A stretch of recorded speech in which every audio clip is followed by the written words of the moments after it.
அன்பு நண்பர்களே, அருமை கிறிஸ்தவ சொந்தங்களே, வாழ்க்கை என்கின்ற மிகப்பெரிய அரிதான வாய்ப்பை கடவுள் நமக்கு தந்திருக்கிறார். கடவுள் நமக்கு தந்திருக்கிறார். மீண்டும் ஒரு முறை நாம் இதே போல் பிறந்து வர முடியாது. Life is a greatest rare opportunity. மீண்டும் ஒரு முறை லிவிங்ஸ்டன் பிறக்க முடியாது. யாரும் பிறக்க முடியாது.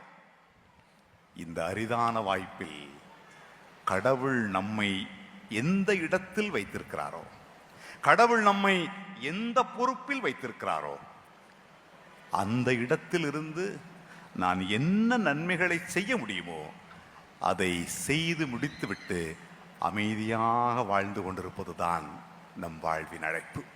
அங்கீகாரத்தை தேடி, புகழை தேடி, பட்டங்களை தேடி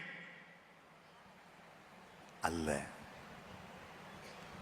கடவுள் நமக்கு தந்த வாய்ப்பில் நாம் என்ன நன்மைகளை செய்ய முடியுமோ அந்த நன்மை பணிகளின் வெளியே கடவுளின் திருப்பெயர் மாட்சி அடைந்தால் போதும், எனக்கு பெயர் பட்டம் வேண்டாம் என்று நாம் நம் வாழ்வை அர்த்தமுள்ளதாய் மாற்றிக்கொள்ள வேண்டும்.